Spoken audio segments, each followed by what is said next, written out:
Okay, welcome everybody to the first What Would Monica Do episode. I'm really excited to be able to offer this as a little extra fun segment that I'll be doing on the podcast once a week or so. So basically, in order to contribute, you need to be part of the behind the scenes bubble. It's worth it to ask your question and get it answered. Like it's $10 a month or $120 a year or $30 for 3 months. And you'll see the link in there once you join, and you can then join the What Would Monica Do Telegram group, and you can then leave your questions in there as a voice message, and then they will get answered on the podcast. So let's listen to the first message, the first question from Kristen, and we'll go from there. Currently at a point in my life and career where I'm growing and content in what I am doing. However, my partner is a little bit slow and has expressed his concerns about wanting to do the same thing. However, he always seems to procrastinate, and it seems to me that I have to nag him a little, but I don't want to mother him and smother him. What would Monica do in this instant?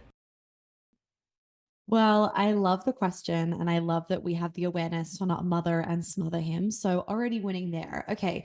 So this is a common thing that honestly a lot of women kind of mention to me. I'm going to say complain about in like loose lingo, where they feel like their partner isn't growing at the same speed they are. A couple of like, and I'm assuming we're going to talk about, I'm going to kind of touch on like the personal growth aspect and then the career growth aspect. So on the career side of thing, that's like ambition, right? Some people have ambition, some people just don't. I truly am like it as a personality trait. Not everybody is ambitious. That's completely fine. Like for me personally, I knew that I had to be with someone that was ambitious. So that was a really important quality that had to be in my person, and that is in him, and he needed that in a woman as well. So we have that, and we complement each other well on that, and that's like a non-negotiable, right? Where if you're ambitious, you need someone else to be ambitious. You have to have that matching of energy, or you're going to feel dragged down by them, which obviously we don't want you to feel. So that's really important, is that obviously he has on a personal level, like sorry, in a business mindset and career mindset, that he naturally is ambitious. Now, when it comes to the personal growth side of things, where you're growing and expanding, and whilst he kind of wants to, he seems to procrastinate a lot on it. A lot of men, they will not do work on themselves until they hit rock bottom. And the reason I have done a podcast on this, but the reason why they will wait until they hit rock bottom is because then they don't have to choose to get or seek help. Because out of the two genders, men are absolutely worse at seeking help, because in their brain it's like they failed, right? Because they are already the fixers. So to kind of admit defeat is very, very hard on their egos. So they are going to try and prolong and delay that for as long as possible. Then they'll hit rock bottom. And then hopefully when they hit rock bottom, then they will do some self-reflection and some work on themselves. Also, if you're watching the recording of this, Butter has destroyed a toy, and that's what that white stuff is all over there. Um, so if I were you, what I would be doing is definitely don't do the nagging. But what you can do is kind of make him aware of like, babe, you say that you want to do this, you say that you want to grow, you say that you want to expand with me, but all I see you do is procrastinate. And I'm telling you this because I love you.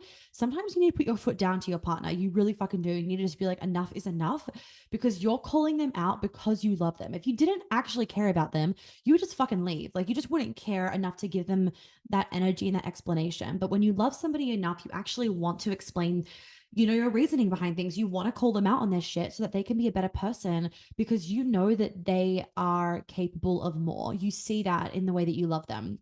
So I would just kind of make it clear of like, you're procrastinating. I've done it before. I've called him out on shit.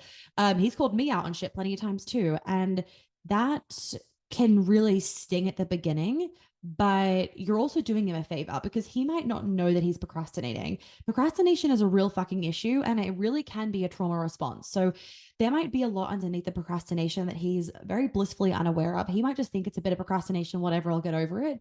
But it's like, no, if you're an adult and you're still procrastinating, you ain't going to get over it until you do the work on why you're actually procrastinating. There's actually a lot of trauma behind perfectionism and procrastination. And they often go hand in hand. So it can be a really good thing for you to call him out, because maybe that will give him the kick up the butt that he needs to actually go and do something about it. So if I were you, that is what I would be doing, so that you guys can get on the same playing field, and just don't drop your standards. Do not drop your standards.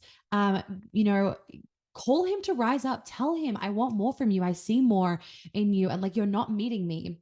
So like, you stop the fucking procrastinating, go read a book on procrastination or something, and commit to yourself to stop doing this, because I'm not going to tolerate it anymore. And sometimes that can be a really, really hard conversation to have. I've had to have really hard conversations about like habits that really, really affect me. And when I've taken the time to really, really reflect, process, think about it, talk to like a girlfriend that I really trust about it, I've been able to come to like the root of what the actual problem is, right? And when I come to him with the actual problem from a very grounded space where it's not in the heat of me feeling emotional about something, and I explain that to him from a very grounded sense, and I'm like, I'm not budging on this. Like, this is what's happening, and you're doing it X, Y, and Z. Like, it's happening X, Y, and Z times. I'm not budging on this. Like, this fucking needs to change. And don't say fuck, this needs to change. And you come from this grounded, loving place, it's actually going to be better received. So come from it from a grounding, loving place, and understand that it might take him back for a second. Trust that it's okay. He's going to need time to process, possibly. He might need space to process. You have not done anything wrong.